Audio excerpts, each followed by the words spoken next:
Buenas tardes. Es un honor que se me haya invitado para este congreso. Me he encontrado con muchos queridos amigos, muchos queridos estudiantes, de los cuales yo también soy estudiante de ellos, para hablar sobre el tema el empleo público, contencioso o laboral.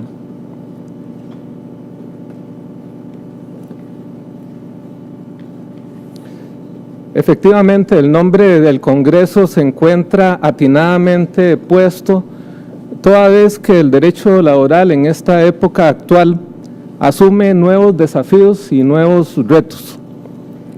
Sin embargo, a pesar de esos nuevos desafíos, de esos nuevos retos, no debe perder de vista cuál es la génesis, cuál es el origen que tiene el derecho laboral.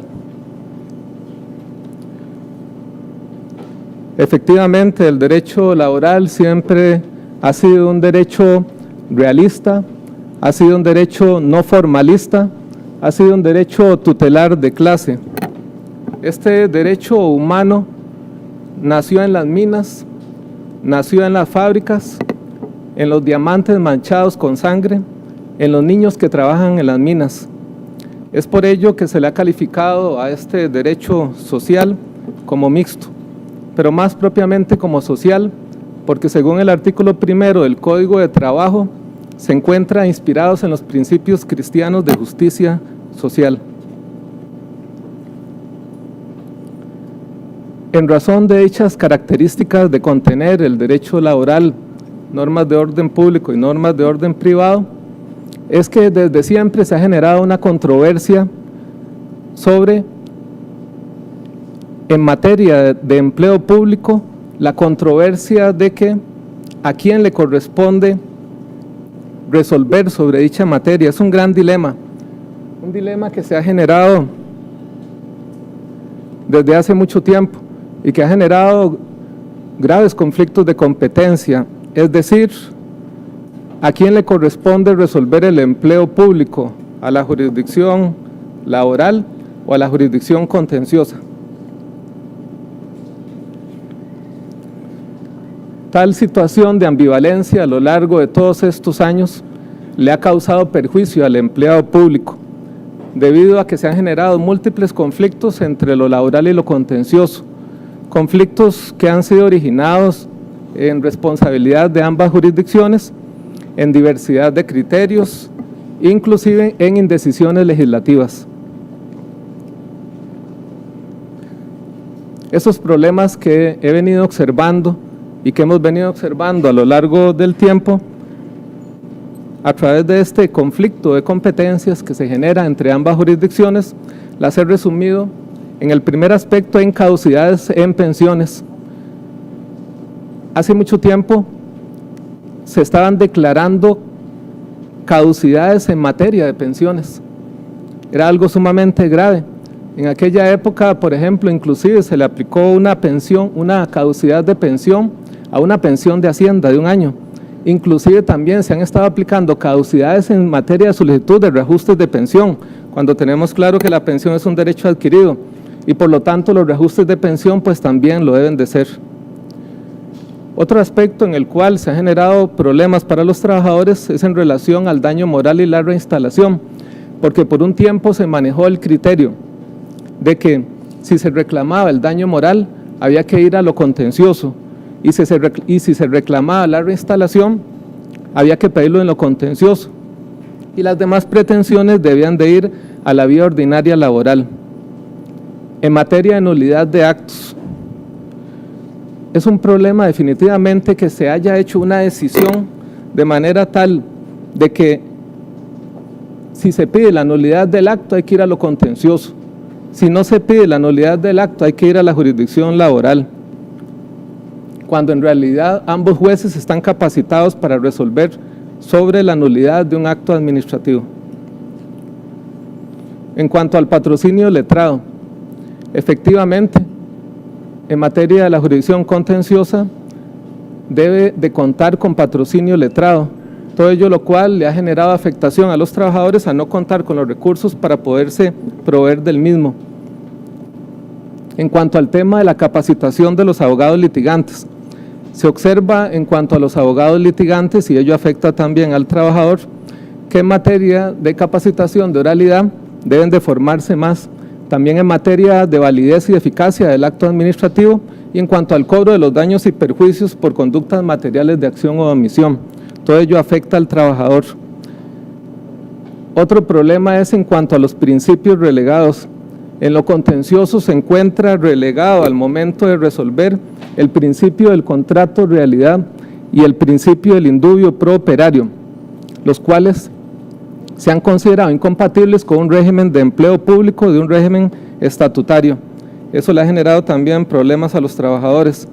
En materia de incompetencia se le ha generado una gran problemática, esta situación entre lo laboral y lo contencioso, y que ahora lo contencioso esté conociendo hasta que entre en vigencia la nueva reforma laboral, pero le ha generado mucho problema de tiempo a los mismos trabajadores, los cuales ha implicado que mientras se resuelven las incompetencias, pase el tiempo y se ve afectada sus derechos laborales. La falta de recursos para litigar. Sí, efectivamente, muchas veces hemos observado cómo los mismos abogados abandonan las causas laborales, debido a que con el paso del tiempo y lo largo que se hace el proceso, debido a la cantidad de trabajo, se le acaban los recursos a los trabajadores y ello les afecta gravemente. La regionalización, sí, también la jurisdicción contenciosa solo tiene una sede en San José, no hay sede en el resto de las provincias, lo cual genera que tengan que acudir los trabajadores de todos los lugares del país y ello les afecta evidentemente. En cuanto al tema de las caducidades por nulidad, efectivamente someter a que en un año tiene que pedirse una nulidad es una situación que afecta al trabajador.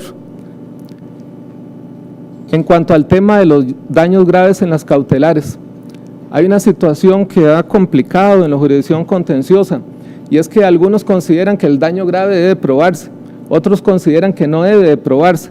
Entonces muchas veces los trabajadores se ven afectados porque dependiendo de cuál sección le toque, le pide que demuestre el daño grave, cuando es claro y evidente que si una persona es despedida, con base en una simple presunción de hombre y en forma in reixa se debe determinar el daño grave.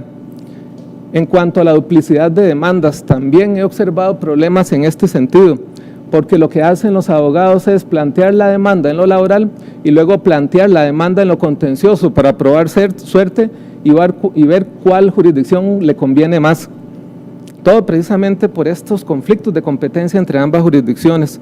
En cuanto a los timbres también, hay que ponerle timbre a los escritos y eso evidentemente también es más formalista, menos humano y más rígido. En cuanto a la lentitud procesal,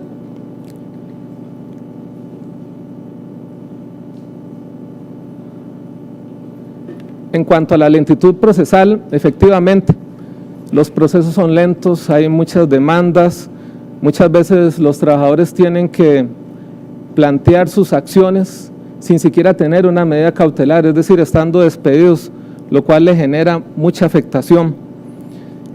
En cuanto al tema de la revocatoria de las medidas cautelares, sobre este tema también se ha generado un problema para los trabajadores por la diversidad de criterios. Y es que observamos criterios diferentes en lo laboral, criterios diferentes en lo contencioso y criterios diferentes entre los mismos jueces contenciosos. Y es que se ha dicho por algunas secciones por ahí que si una persona es despedida, se le otorga una medida cautelar, pero luego posteriormente la sentencia de conocimiento es declarada sin lugar, eso implica automáticamente que se levante la misma, lo cual discrepo respetuosamente, no considero adecuado dicha posición. ¿Cómo puede ser que un trabajador que viene con medida cautelar porque pierda la sentencia de primera instancia, luego tenga que ir a casación sin trabajo y sin medida cautelar? Esto no es adecuado, no es correcto. Cuando lo adecuado es que una vez firme la resolución se levante la medida cautelar. Además, no hay una doble instancia en lo contencioso, al no tener recurso de apelación la sentencia de primera instancia. Los honorarios son costosos, los abogados cobran por las audiencias y hay muchas audiencias en materia contenciosa. También tenemos dificultad probatoria. esa dificultad probatoria se le afecta a los trabajadores, sobre todo en materia de acoso laboral y el acoso sexual, muy difícil en materia contenciosa probar esos temas, y por los diversos criterios de los juzgadores. Otro tema es el cómputo de la prescripción de la acción disciplinaria por despido, a partir de cuándo corre. Eso ha generado ambivalencia, diversos criterios, es decir, estamos hablando de dos jurisdicciones que hablan sobre los mismos temas. Dependiendo a cuál jurisdicción le toque, así también van a ser los criterios. ¿Cuándo debe correr esa prescripción? Desde el momento en que se comienza la investigación preliminar, desde que se dicta el acto inicial de apertura, desde que la jefatura tiene conocimiento, o desde que se notifica al trabajador el traslado de cargos. Bueno, eso ya lo resolvió el 414 y se ha resuelto que es desde que se notifica al trabajador el traslado de cargos. Otro tema también es qué sucede si el trabajador está incapacitado y es notificado de la causal de despido. ¿Qué sucede con su situación? ¿Se suspende, se interrumpe o no? Otro tema también que ha generado múltiples controversias. En cuanto al tema del cómputo de la caducidad de la acción, esto sí es bastante grave. Hay criterios diversos. Y es que es curioso, conforme van llegando los casos, los criterios surgen y no hay uniformidad de los mismos. ¿A partir de cuándo debe contarse el cómputo de la caducidad de la acción para poder plantear la acción contenciosa? ¿A partir de cuándo corre ese año? ¿De que se dicta el acto final o que se dicta el acto definitivo y firme? Bueno, respetuosamente considero es que desde que se dicta el acto definitivo y firme, porque ya es cuando se agota la vida administrativa. Y aunque no es necesario agotar la vida administrativa, pues ya el trabajador optó por ello. Esa ha sido mi posición y así lo he reflejado. Sin embargo, han surgido criterios en los cuales se ha dicho que es a partir del acto final, con el gran problema de que muchas veces con este cambio de criterio los trabajadores se encuentran que se atuvieron a que era el acto definitivo y firme y después se encuentran con que su demanda se encuentra caduca. En cuanto al periodo de prueba, también es otro tema completamente interesante. Si se encuentra el trabajador en periodo de prueba y por alguna situación la jefatura considera que no debe aprobar el periodo de prueba, debe realizarle un debido proceso. Pues bien, se ha resuelto en lo contencioso que no hay que seguir un debido proceso. Eso es grave y podría implicar para abusos de parte de la jefatura ese criterio. En ese sentido, en cuanto al tema de la investigación preliminar, este es otro tema álgido y un tema interesante. ¿Cuánto debe durar una investigación preliminar? Si se realiza una investigación preliminar, debe ser motivada. Suspende la investigación preliminar la prescripción para poder investigar la misma. ¿Se justifica o no la misma? Esos son temas sobre los cuales no se ha definido, pero han habido discusiones al interno de lo contencioso y diferencias con la misma materia laboral. En los últimos aspectos que he observado es el tema diversidad de criterios sobre causales de despido. Ahora se habla de la nueva causal, incorrecciones en la vida privada que afectan la imagen del Poder Judicial.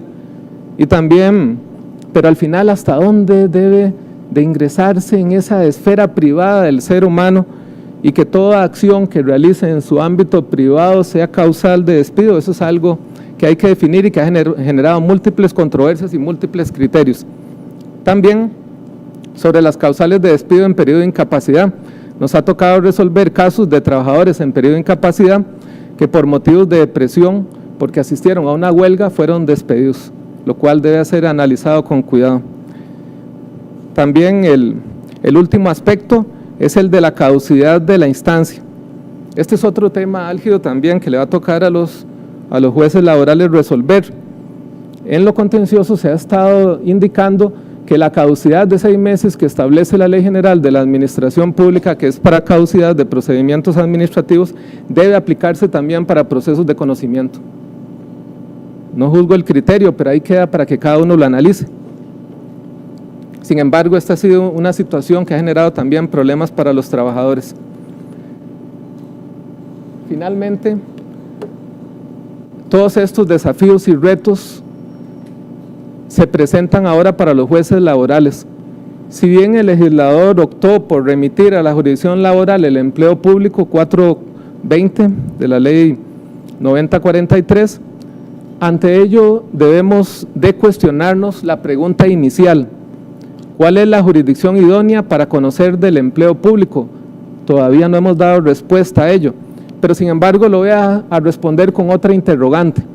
La jurisdicción idónea para resolver en materia de empleo público es la que se acerque a los postulados de justicia social, la que aplique íntegramente el principio protector, la que aplique íntegramente el principio del contrato realidad, la que aplique íntegramente el principio de humanización del proceso y el indubio pro actione, la que comprenda que el trabajo es un derecho humano y que el trabajo es un derecho fundamental y que el derecho al trabajo es la base para una vida digna,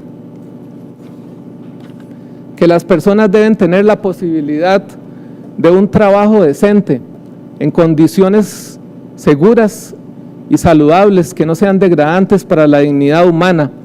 La jurisdicción que debe resolver en materia de empleo público y conocer de las nulidades y de los actos materiales y las conductas formales y encargarse de ello a buen recaudo, es la que se impregne de que el trabajo dignifica al ser humano y nace con el ser humano, y finalmente la que logre aplicar, hacer realidad y materializar el principio fundamental de que el ser humano debe ser el centro y el fin de todo el proceso económico y social, y que además las formalidades nunca deben prevalecer sobre las necesidades del ser humano, debiendo de aplicarse el adagio que dice y el principio que dice: justicia con rostro humano. Gracias.